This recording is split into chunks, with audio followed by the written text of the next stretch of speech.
আচ্ছা, আমরা আজকে পড়ব যে বাংলাদেশের সংবিধান বা কনস্টিটিউশন।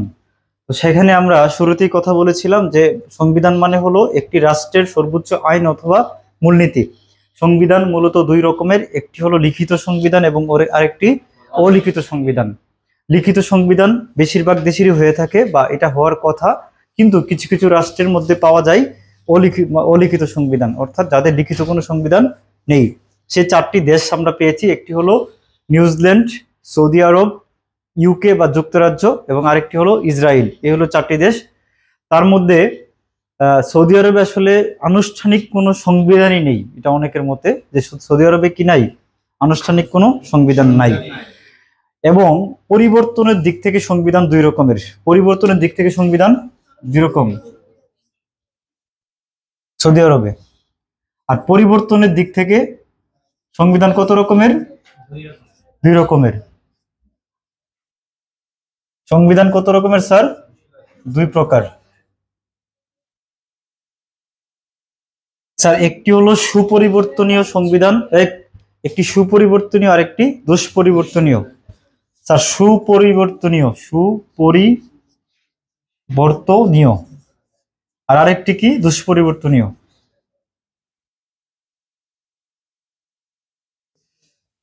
আচ্ছা, সুপরিবর্তনীয় কোনটা? যেটা পরিবর্তন করতে অর্ধেকের বেশি, অর্থাৎ অর্ধেকের বেশি সংখ্যাগরিষ্ঠ সদস্যের মতামতের প্রয়োজন।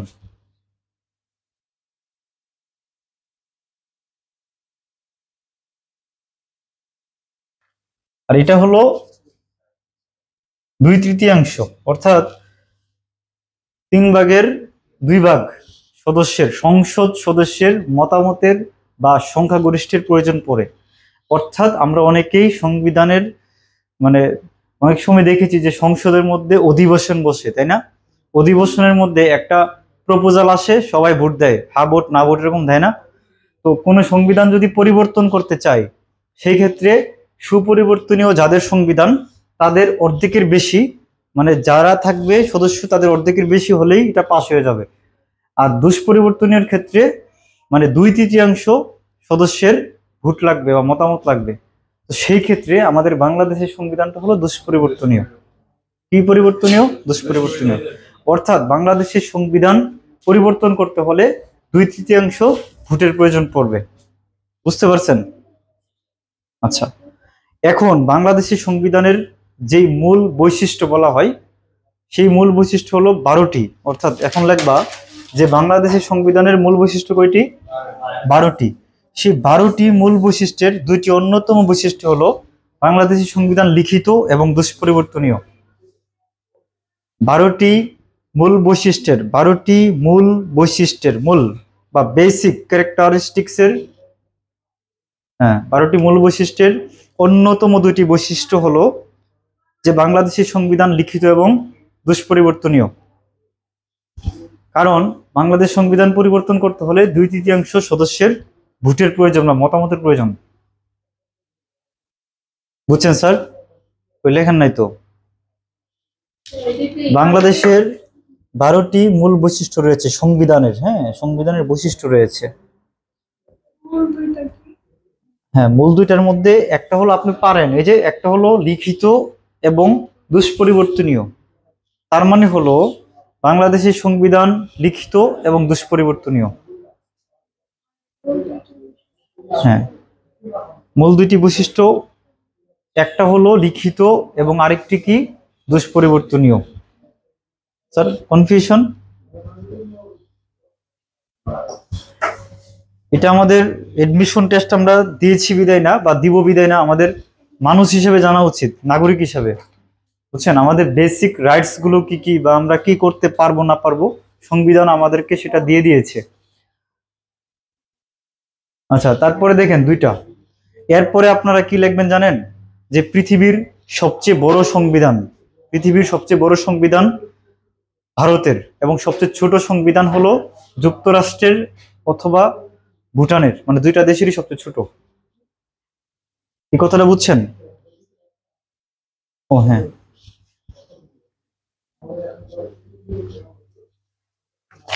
পৃথিবীর সবচেয়ে বড় সংবিধান ভারতের। লেখেন, পৃথিবীর সবচেয়ে বড় সংবিধান ভারত 470টা অনুচ্ছেদ। হুম। আর সবচেয়ে ছোট সংবিধান হলো ইউএসএ বা যুক্তরাষ্ট্রের, ইউএসএ বা যুক্তরাষ্ট্র, মাত্র 7টি। মাত্র কয়টি? 7টি। সংশোধন হয়েছে 27 বার। 1789 সালে এই সংবিধান প্রণীত হয় আমেরিকার। দরকার নাই যদিও। ইউএসএ, ইউএসএ, হ্যাঁ, ইউএসএ মানে আমেরিকা, রাইট? আমরা জানি সবাই। আচ্ছা স্যার, এই পর্যন্ত আমরা কি জানলাম? সংবিধানের ডেফিনেশন জানলাম, তারপরে সংবিধানের ক্লাসিফিকেশন জানলাম, ভাগ জানলাম, তারপরে সংবিধানের সবচেয়ে বড় সংবিধান কোন দেশের? ভারতের। সবচেয়ে ছোট সংবিধান ইউএসএ।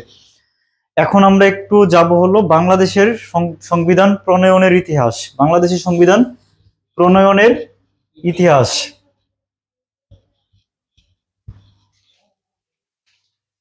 স্যার, যখন একটি রাষ্ট্রের বা একটি দেশের সংবিধান থাকে না এবং সংসদ থাকে না, তখন এই দেশটি কিভাবে পরিচালিত হয় এটা কি আপনারা জানেন? এই যে মানে আমার জন্য খুব উপকার হয়েছে বর্তমানে সিচুয়েশনটা, অনেক এক্সাম্পল দেওয়া যায়। বর্তমানে বাংলাদেশে কি কোনো সংসদ আছে? নাই। তো সংসদ নাই মানে সংবিধানটাও খুব একটা কার্যকর না, বাট আছে, কিন্তু ওইরকম ভাবে কার্যকর না। তো এখন দেশ কিভাবে পরিচালিত হচ্ছে? রাষ্ট্রপতির পারমিশন বা অধ্যাদেশ বলা হয় এগুলাকে, রাষ্ট্রপতির অধ্যাদেশ দ্বারা। রাষ্ট্রপতির অধ্যাদেশ বলে বর্তমানে অন্তর্বর্তীকালীন সরকার প্রতিষ্ঠা হয়েছে। রাষ্ট্রপতি যদি পারমিশন না দিত তাহলে কিন্তু সেটা পসিবল ছিল না। এবং রাষ্ট্রপতি ইচ্ছাকৃতভাবে দেখ আর অনিচ্ছাকৃতভাবে দেখ, সেটা ডাজেন্ট ম্যাটার, বাট দিয়েছে, পারমিশন দিয়েছে বিদায় দেশ পরিচালিত হইতেছে। এটা বুঝছেন তো? এখন ওই সময়ে যখন বাংলাদেশের স্বাধীনতার ঘোষণাপত্র জারি হয়, সেই সময় থেকে সংবিধান প্রণয়নের আগ পর্যন্ত বাংলাদেশটা কিভাবে পরিচালিত হয়েছে? বাংলাদেশটা দুইটা অস্থায়ী সংবিধানের মাধ্যমে পরিচালিত হয়েছে। অর্থাৎ আমাদের সংবিধান প্রণয়ন হওয়ার আগ পর্যন্ত বাংলাদেশ দুইটি অস্থায়ী। অস্থায়ী মানে কি? এটা টেম্পোরারি। দুইটা সংবিধানের মাধ্যমে বাংলাদেশ পরিচালিত হয়েছে। একটা হলো, লেখেন বাংলা, কিভাবে লিখবেন যে বাংলাদেশে দুইটি অস্থায়ী সংবিধান আদেশ ছিল বা সংবিধান ছিল। অর্থাৎ দুইটি কি ছিল? অস্থায়ী সংবিধান ছিল। নাম্বার 1 হলো 10 এপ্রিলের মুজিবনগর সরকার। 10 এপ্রিলের মুজিবনগর সরকার, ব্র্যাকেটে লিখবা কার্যকর দেখানো হয়েছে। কার্যকর দেখানো হয়েছে 26শে মার্চ 1971। আমি বুঝিয়ে দিব স্যার, জাস্ট লেখেন। 2 নং হলো 11 জানুয়ারি 1972 থেকে 15 ডিসেম্বর 1972। স্যার, একটি ছিল 10 এপ্রিলের মুজিবনগর সরকার, বাট কার্যকর দেখানো হয়েছে 26শে মার্চ 1971 থেকে। ওই যে 26শে মার্চ স্বাধীনতার ঘোষণা হয়েছে না, সেই সময় থেকে এটা কার্যকর দেখানো হয়েছে ব্যাকডেটে। তারপরে সেকেন্ডটা হলো, আমরা সবাই জানি বঙ্গবন্ধু শেখ মুজিবুর রহমান 1972 সালের 10 জানুয়ারি স্বদেশ প্রত্যাবর্তন করছেন। এটা আমরা জানি না? অনেকে জানি। ওই 10 জানুয়ারি উনি এসে আগের যে যা ছিল সব বাতিল করে নতুন করে তিনি আরেকটা কথা বলেছেন। তো তিনি তখন বাংলাদেশের কি ছিলেন? রাষ্ট্রপতি ছিলেন। তো রাষ্ট্রপতি যা যা বলেন তাই একটা, মানে তখনকার জন্য অস্থায়ী সংবিধান। তো ওই যে রাষ্ট্রপতি হিসেবে তিনি যা বলেছিলেন তাই 11 জানুয়ারি থেকে নতুন সংবিধান প্রণয়নের আগ পর্যন্ত, কার্যকরের আগ পর্যন্ত সেটা ছিল। সেটা কত? 15 ডিসেম্বর পর্যন্ত। এখন বঙ্গবন্ধু শেখ মুজিবুর রহমান মুজিবনগর সরকারের প্রেসিডেন্ট ছিলেন, এটা আমরা জানি তো। রাষ্ট্রপতি ছিলেন। তুমি কি জানো মুজিবনগর সরকার বুঝো? আমি যে মুজিবনগর সরকার বলতেছি, তুমি না বুঝলে তো বলতে হবে। অর্থাৎ মেহেরপুরের বৈদ্যনাথ তলায়, ঠিক আছে, 1971 সালের 10 এপ্রিল একটি সরকার গঠিত হয়েছিল, যেটাকে বলা হয় মুক্তিযুদ্ধকালীন সরকার অথবা মুজিবনগর সরকার। ওই সরকারের প্রধানমন্ত্রী ছিলেন তাজউদ্দিন আহমেদ, রাষ্ট্রপতি ছিলেন বঙ্গবন্ধু শেখ মুজিবুর রহমান, উপরাষ্ট্রপতি ছিলেন সৈয়দ নজরুল ইসলাম, আর অনেকে ছিলেন ডট ডট ডট। এখন আমার মেইন কথা হলো তখনকার সময়ে রাষ্ট্রপতি কে ছিলেন? বঙ্গবন্ধু শেখ মুজিবুর রহমান। দেশটা ছিল রাষ্ট্রপতি শাসিত সরকারের, রাষ্ট্রপতি শাসিত সরকার। বাট সেকেন্ড যে কনস্টিটিউশন, যেটা অস্থায়ী সংবিধান আদেশ, সেটা বলে বঙ্গবন্ধু শেখ মুজিবুর রহমান কি করেছেন জানেন? মানে সংসদীয় সরকার ব্যবস্থা, দ্যাট মিনস প্রধানমন্ত্রী শাসিত সরকার ব্যবস্থা চালু করেন। কি সরকার ব্যবস্থা? প্রধানমন্ত্রী। এই যে এই অধ্যাদেশ বলে, এখন এখানে লিখবেন যে সংসদীয়, সংসদীয়, হ্যাঁ, সরকার ব্যবস্থা প্রচলিত হয়।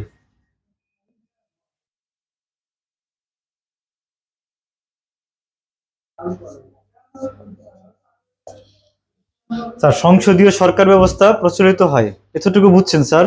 কনফিউশনে পড়েন না, যেখানে আটকাবেন শুধু জিজ্ঞেস করবেন, কারণ শুরুতেই না পারার কথা। আচ্ছা ফ্যানটা ইয়ে করে দাও। হ্যাঁ, এসি আছে তো মনে হয়, এসি আছে না তোর? বেটা ঠান্ডা লাগলে তুই অফ না করবি আগে। আচ্ছা দেখেন, সংসদীয় সরকার ব্যবস্থা যে প্রচলিত হয়, এই সরকারের প্রধানমন্ত্রী, এখন দেশটা কিভাবে পরিচালিত হবে? প্রধানমন্ত্রী, যেমন বাংলাদেশের যে সংসদ মানে সরকার ব্যবস্থাটা সংসদীয়, দ্যাট মিনস প্রধান কে থাকে? প্রধানমন্ত্রী। আচ্ছা তারপরে আমেরিকারটা রাষ্ট্রপতি, রাইট, প্রেসিডেন্ট, সে পরিচালিত করে। তো বাংলা ওই সময়ে 11ই জানুয়ারির পরে এই যে সংসদীয় সরকার ব্যবস্থা, প্রধানমন্ত্রী কে হন? বঙ্গবন্ধু শেখ মুজিবুর রহমান। প্রধানমন্ত্রী কে হন? বঙ্গবন্ধু শেখ মুজিবুর রহমান। এবং রাষ্ট্রপতি হন বিচারপতি আবু সাইয়েদ চৌধুরী। ঠিক আছে, ঠিক আছে, বিচারপতি আবু সাইয়েদ চৌধুরী। এবং আইনমন্ত্রী হন ডক্টর কামাল হোসেন। আইনমন্ত্রী কে হন? ডক্টর কামাল হোসেন। অর্থমন্ত্রী হন তাজউদ্দিন আহমেদ। এখন আমার এখানে মানে ইম্পর্টেন্ট প্রশ্ন হলো যে আইনমন্ত্রী কে হন? আইনমন্ত্রী কে হন? ডক্টর কামাল হোসেন। উনি কিন্তু এখনো জীবিত আছেন, ডক্টর কামাল হোসেন, কামাল হোসেন। ঠিক আছে এতটুকু? আচ্ছা এখন আমাদের মেইন পয়েন্ট হলো যে 11 জানুয়ারির পরে মানে একটা গণপরিষদ, অর্থাৎ 26শে মার্চ 1972, যাই হোক, গণপরিষদ আদেশ জারি করা হয়। কি আদেশ জারি করা হয়? গণপরিষদ। এখন প্রশ্ন যে গণপরিষদ জিনিসটা কি আসলে? গণপরিষদ হলো যখন সংসদ থাকে না, সংসদ সদস্যরা থাকে না, তখন দেশ পরিচালনার জন্য এখন যেমন উপদেষ্টা প্যানেল হয়েছে না স্যার, এরকম অনেকজন সদস্য নিয়ে একটা সংসদের মতো অধিবেশন করা হয়, ওরা মিলে দেশটা চালাই, এটাকে বলা হয় গণপরিষদ। এখন এই গণপরিষদের সদস্য সংখ্যা ছিল 403 জন। লিখবেন হ্যাঁ, গণপরিষদের সদস্য সংখ্যা কয়জন? 403 জন।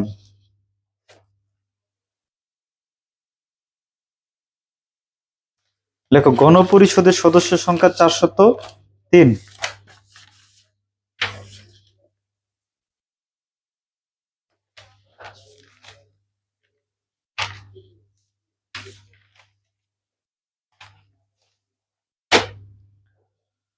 আচ্ছা এর থেকে বেশি ডিটেলস পড়ার দরকার নাই, কারণ হলো মানে কতজন সদস্য কিভাবে আসলো এটা জানা দরকার নাই। তবে এতটুকু মনে রাখো, ওই সদস্যগুলো যে 1970 সালে যে সাধারণ নির্বাচন হয়েছিল, সেই নির্বাচনে জাতীয় এবং প্রাদেশিক পরিষদে যারা যারা জয়লাভ করেছিল তাদেরকে নিয়ে কি করা হয়?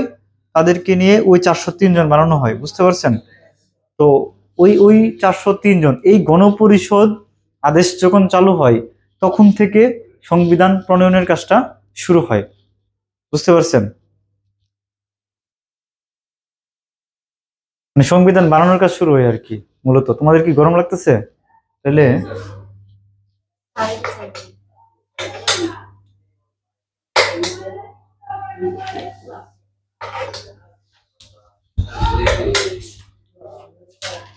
কোনটাতে বেশি চলে রে?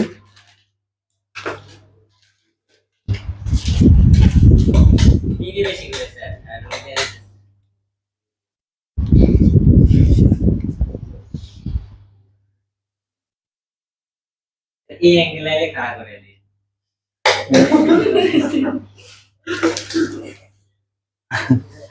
আমি ওই নিয়তে আছি, দেখা যাক কি হয়। ঠিক আছে, লাগে এখন স্যার?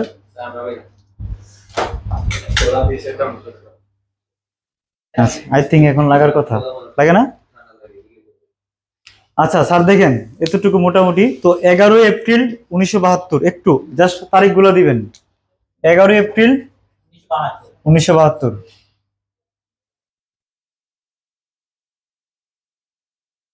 34 জন সদস্য নিয়ে 34 জন সদস্য নিয়ে সংবিধান প্রণয়ন কমিটি গঠন করা হয়।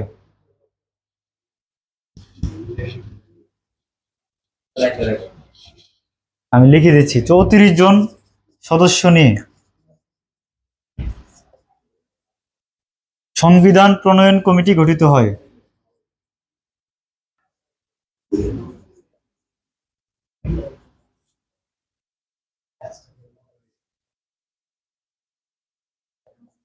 দেখো, 34 জন সদস্য নিয়ে সংবিধান প্রণয়ন কমিটি গঠিত হয়, এই তো মোটামুটি।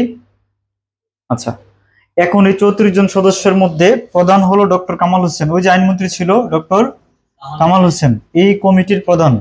এবং গত 2023-24 শিক্ষাবর্ষে ঢাকা বিশ্ববিদ্যালয় কমিউনিটি একটা প্রশ্ন আসছে যে মহিলা সদস্যের নাম, মানে এই কমিটির মধ্যে একজন মহিলা ছিল, তার নাম হলো বেগম রাজিয়া বানু। বেগম রাজিয়া বানু। এবং একজন ছিল বিরোধী দলীয় সদস্য, তার নাম সুরঞ্জিত সেনগুপ্ত। সুরঞ্জিত সেন গুপ্ত গুপ্ত উনি নেপ অর্থাৎ ন্যাশনালিস্ট আওয়ামী পার্টি এটার মানে দলের লোক ছিলেন। অর্থাৎ সংবিধান প্রণয়ন কমিটির সদস্য 34 জন, প্রধান ডক্টর কামাল হোসেন, একজন মহিলা সদস্য বেগম রাজিয়া বানু, এবং একজন বিরোধী দলীয় সদস্য ছিল, তার নাম হলো সুরজিৎ সেনগুপ্ত, যার পার্টির নাম ছিল ন্যাপ, ন্যাশনালিস্ট আওয়ামী পার্টি। তার বুঝছেন এতটুকু? সাদিয়ানা? হ্যাঁ, ন্যাশনালিস্ট আওয়ামী পার্টি, আওয়ামী আওয়ামী। হ্যাঁ, ঈদ না পার্টি এখন আর নাই,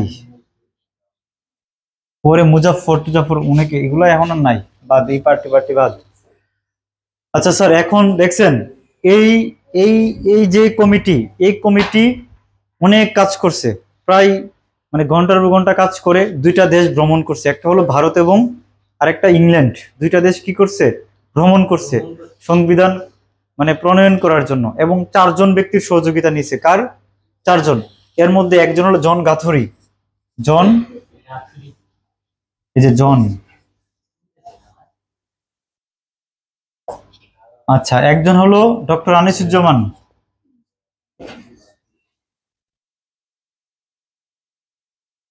একজন হলো ডক্টর মাজহারুল ইসলাম।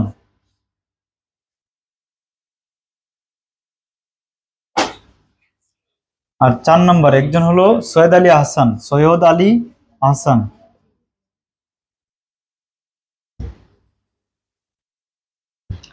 স্যার, জন গাথরি ছিল যুক্তরাজ্য মানে ইউকে, যুক্তরাজ্যের সংবিধান বিশেষজ্ঞ।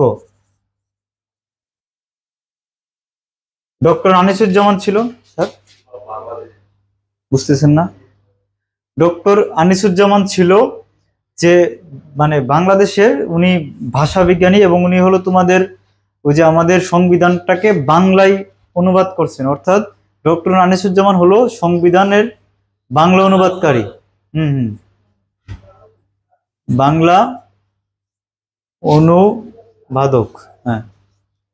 আর ডক্টর মাজহারুল ইসলাম এবং সৈয়দ আলী আহসান দুজন হলো ভাষা বিশেষজ্ঞ। এই যে ভাষা বিশেষজ্ঞ, মোটামুটি বুঝছেন। এখন কথা হলো যে আচ্ছা, এই ক্লাসগুলার মানে আলাদা স্টিল ভিডিও আছে, বুঝছেন, এটা তো দিবই, এরপরে ভিডিও আছে, এটা আমাদের ওই ইয়াতে ইউটিউব চ্যানেলটাতে দেখবেন সুন্দর করে দেওয়া আছে, অথবা আমাকে হোয়াটসঅ্যাপে নক দিলে আমি লিঙ্কটা দিয়ে দিব, লিঙ্কগুলো। হ্যাঁ, লিঙ্কগুলো দিয়ে দিব সুন্দর। কি করবো? হ্যাঁ, আচ্ছা, সাবস্ক্রাইব। আচ্ছা, জন গাথুরি, আচ্ছা এই 4 জন, জন গাথুরি, তারপরে ডক্টর আনিসুজ্জামান, ডক্টর মাজহারুল ইসলাম, সৈয়দ আলী আহসান। 4 জনের মধ্যে একজন ছিল যুক্তরাজ্যের সংবিধান বিশেষজ্ঞ, আর বাকি একজন হলো সংবিধানটা বাংলায় অনুবাদকারী, আরেকজন হলো ভাষা বিশেষজ্ঞ, এবং সৈয়দ আলী আহসান উনিও ভাষা বিশেষজ্ঞ। এই হলো 4 জন। এখন এক নজরে সংবিধান নিয়ে আমরা জানবো একটু। হ্যাঁ, আচ্ছা, তার আগে একটু বলে রাখি যে এই সংবিধানটা 12 অক্টোবর 1972, 12 অক্টোবর, হ্যাঁ, গণপরিষদে স্যার যদি কেউ না বোঝেন আমাকে জিজ্ঞেস করবেন, না পারাটাই স্বাভাবিক। গণপরিষদে খসড়া সংবিধান উত্থাপন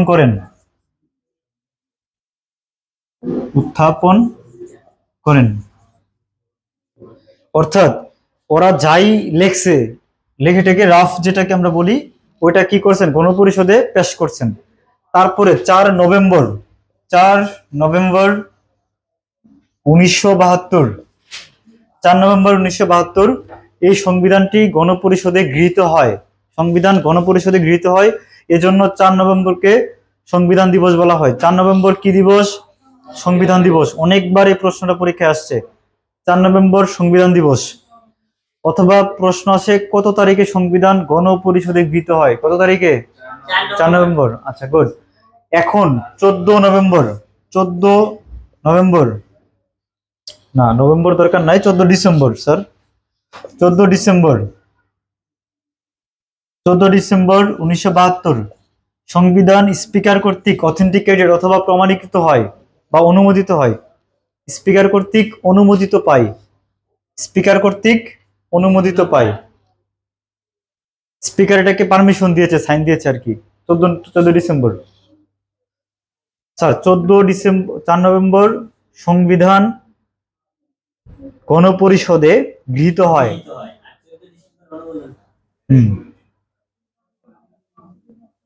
হ্যাঁ, 14 ডিসেম্বর।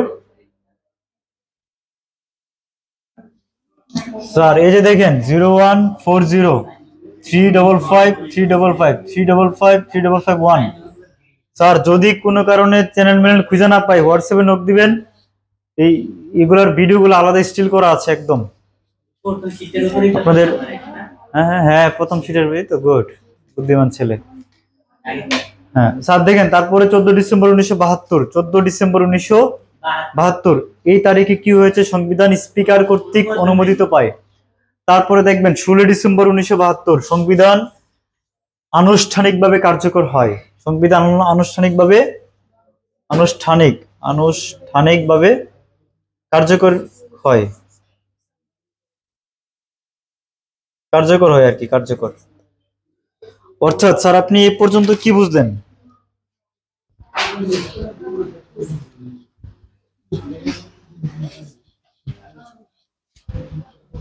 স্যার আপনি আরেকবার মিলান। সংবিধান হলো রাষ্ট্রের সর্বোচ্চ আইন অথবা মূলনীতি। সংবিধান দুই প্রকারের, একটি লিখিত এবং আরেকটি অলিখিত। সংবিধান হলো পরিবর্তনের দিক থেকে দুই প্রকার, একটি সুপরিবর্তনীয় আর একটি দুষ্পরিবর্তনীয়। সুপরিবর্তনীয় সংবিধান মানে হলো যে সংবিধান অর্ধেকের বেশি ভোটের প্রয়োজন পড়বে বা সংখ্যাগরিষ্ঠতার প্রয়োজন পড়বে।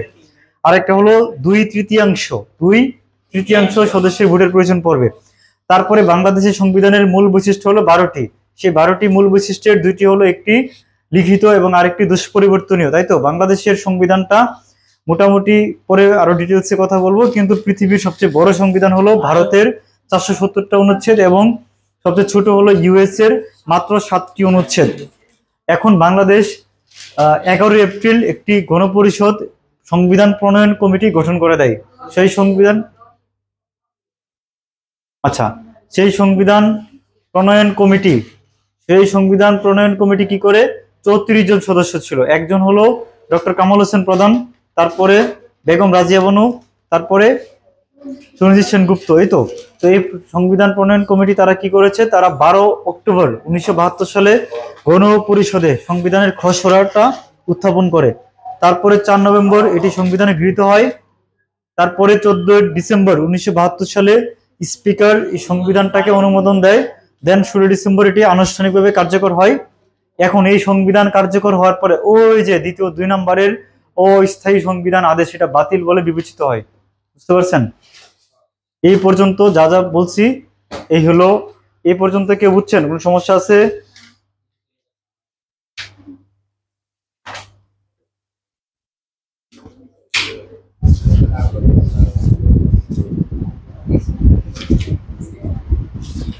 দেখেন 11 এপ্রিল, ওটা মুজিবনগর সরকার, আরেক জিনিস।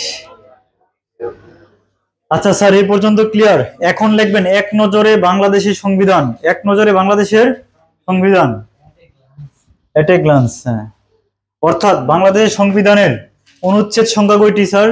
153 লিখবেন। অনুচ্ছেদ 153টি। ভাগ, ভাগ বুঝেন? ডিভিশন, ডিভিশন কয়টি? 11টি। সংবিধানের মূলনীতি এই 4টি, 4টি মূলনীতি। গণতন্ত্র, জাতীয়তাবাদ,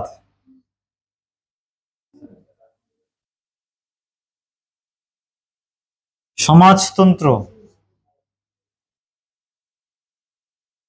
তারপরে ধর্মনিরপেক্ষতা।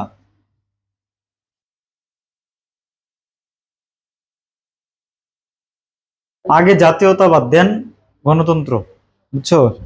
অসুবিধা নাই, এই আর কি। হ্যাঁ, জাতীয়তাবাদ, গণতন্ত্র, সমাজতন্ত্র, ধর্ম নিরপেক্ষতা, এগুলো হলো 4টা মূলনীতি। তারপরে 4 নং লিখবেন হলো প্রস্তাবনা। প্রস্তাবনা 1টি। তারপরে লিখবেন তফসিল, তফসিল 7টি।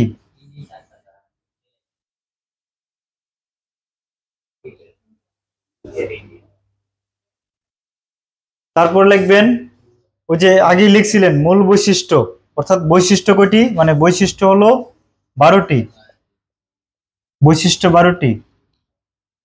তারপরে লিখবেন মৌলিক অধিকার, বেসিক রাইটস, মৌলিক অধিকার 18টি। তারপরে মৌলিক চাহিদা কয়টি স্যার? 5টি।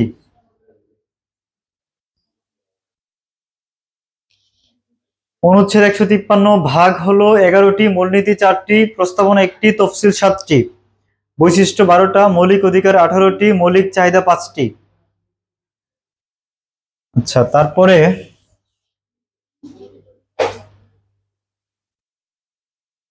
স্যার এই তো মোটামুটি। তারপরে দেখেন এই সংবিধানটি ভাষা হলো 2টি। ভাষা কয়টি স্যার? হ্যাঁ, ভাষা 2টি।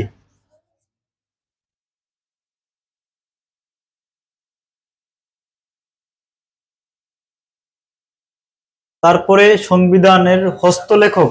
স্যার আমাদের মূল যে সংবিধানটা, এটা কিন্তু হাতে লেখা, জানেন তো? সংবিধানের হস্তলেখক, হস্ত লেখক আব্দুর রউফ।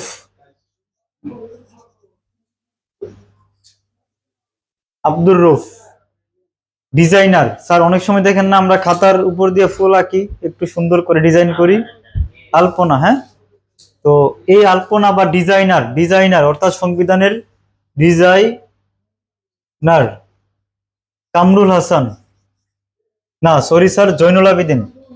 Designer Zainul Abedin, designer Zainul Abedin.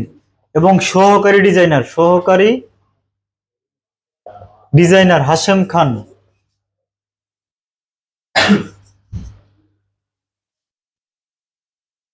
এবং হস্তলিখিত পৃষ্ঠার সংখ্যা 93টি।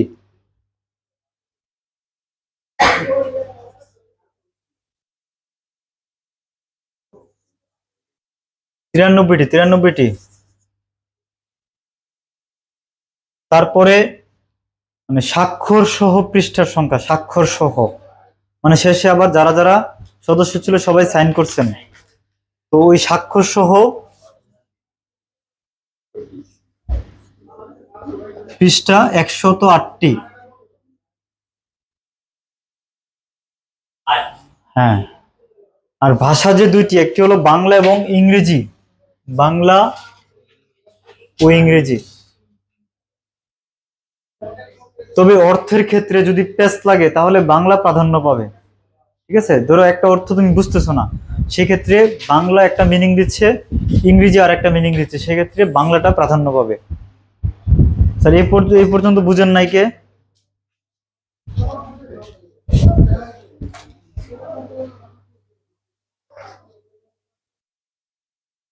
এই তো মোটামুটি। আচ্ছা, এখন স্যার দেখেন আমাদের যে 11টা ভাগ আছে তার মধ্যে ইম্পর্টেন্ট কিছু ভাগ নিয়ে আমরা কথা বলবো এখন। হ্যাঁ, নাম্বার 1 হলো প্রজাতন্ত্র। নাম্বার 1 কি স্যার? প্রজাতন্ত্র। প্রজাতন্ত্র মানে স্যার আমাদের বইয়ের মধ্যে দেখবেন একটা অধ্যায় আছে, তাই না? একটা অধ্যায়ের মধ্যে অনেকগুলা, একটা অধ্যায় আছে, একটা অধ্যায়ের মধ্যে অনেকগুলা কি আছে স্যার? পরিচ্ছেদ আছে। 1 2 3 4 এরকম পরিচ্ছেদ আছে না?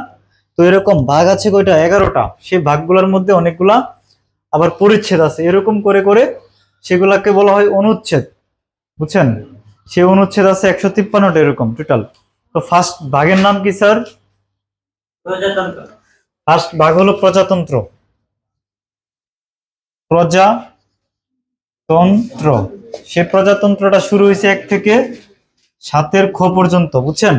1 থেকে 7 খ পর্যন্ত। 2 নংটা হলো মূলনীতি। কি নীতি স্যার? মূলনীতি। মূলনীতি 8 থেকে 25। 3 নং কি স্যার? 3 নং হলো মৌলিক অধিকার। মৌলিক অধিকার, হ্যাঁ মৌলিক অধিকার। মৌলিক অধিকার আবার 26 থেকে 47। তো এরকম স্যার আছে আর কি। হ্যাঁ, আমরা সেগুলা নিয়ে কথা বলবো। তবে প্রজাতন্ত্র নিয়ে একটু বলি। প্রজাতন্ত্রটা আমাদের বাংলাদেশের নাম কি স্যার জানেন? সাংবিধানিক নাম গণপ্রজাতন্ত্রী বাংলাদেশ। তো আর ইংরেজি নাম কি? পিপলস রিপাবলিক অফ বাংলাদেশ অথবা দি পিপলস রিপাবলিক অফ বাংলাদেশ। তো এর মধ্যে স্যার আমাদের মানে 2 নং অনুচ্ছেদে দেখবেন আমাদের সীমানা নিয়ে কথা বলা আছে। রাষ্ট্রীয় সীমানা 2 এর কতে আছে আমাদের ধর্ম। আমি একটু এমনি রাফ বলি, আবার আরেকটা ক্লাস হয়তো ডিটেলসে লিখে লিখে পড়াবো। 3 নিয়ে আলোচনা করা আছে আমাদের রাষ্ট্রভাষা। 4-এর মধ্যে আপনি জাতীয় সঙ্গীত, জাতীয় প্রতীক এবং প্রতিকৃতি এগুলো নিয়ে আলোচনা পাবেন। 5-এর মধ্যে পাবেন হলো আপনি আমাদের যেই রাজধানীটা কি ঢাকা না স্যার? রাজধানী ঢাকা, এটা নিয়ে কথা বলা আছে অনুচ্ছেদ 5-এ। 6-এর মধ্যে একটা পরীক্ষায় আসে 6-এর 2। 6-এর 2 এটার মধ্যে আছে যে আমাদের নাগরিক, আমরা জাতি হিসাবে বাঙালি এবং নাগরিক হিসাবে বাংলাদেশি বলে বিবেচিত হব। আমরা জাতি হিসাবে, স্যার শুনেন লিখতে হবে না, জাতি হিসাবে বাঙালি আর নাগরিক হিসাবে বাংলাদেশি। এই যে কথাটা, এটা হলো 6-এর 2 নং অনুচ্ছেদে। তারপরে সকল ক্ষমতার মালিক জনগণ 7-এর 1-এ, বুঝছেন? তারপরে আপনাকে যে 4টা মূলনীতি পড়াইছি না স্যার? 4টা মূলনীতি নিয়ে 8 নং অনুচ্ছেদে আছে বলা। তারপরে দেখেন মৌলিক অধিকার মানে আপনার হিউম্যান রাইটস, তাই তো?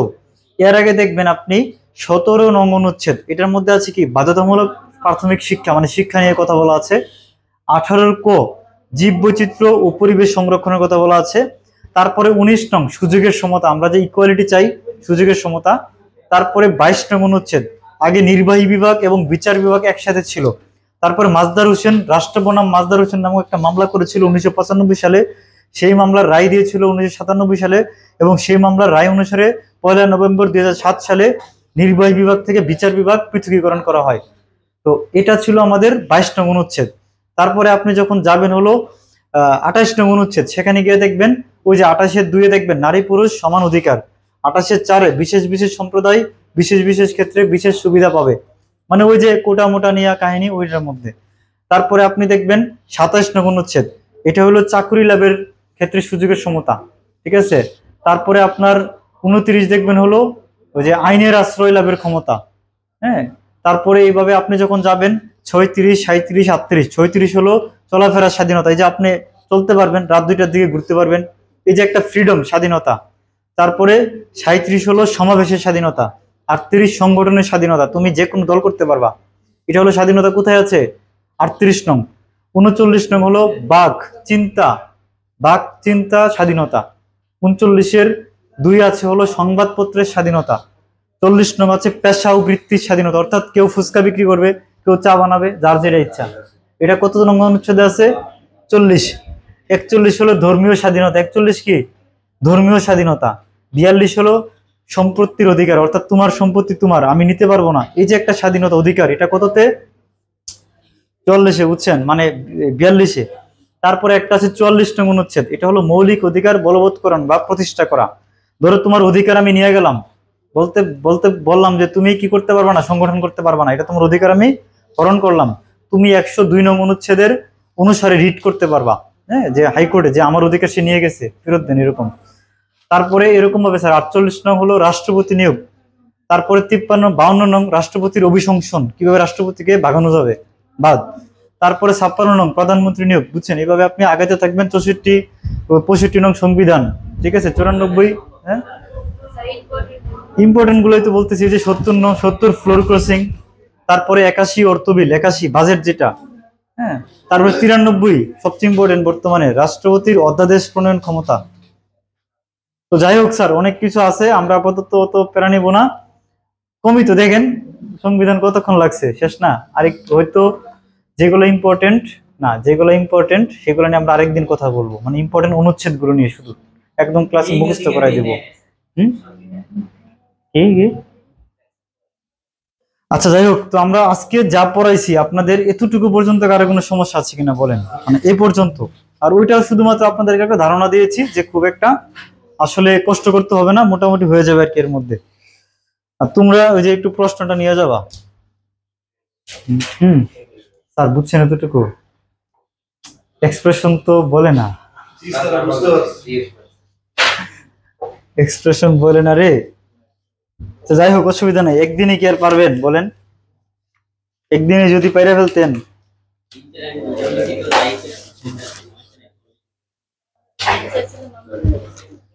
স্যার আপনাদেরকে একদিন শুধুমাত্র যতগুলা প্রশ্ন আসছে বিভিন্ন পরীক্ষাতে, মানে ঢাকা ভার্সিটি থেকে শুরু করে এভরিথিং, সবগুলা প্রশ্ন একটু দিয়ে দিব তোমাদেরকে।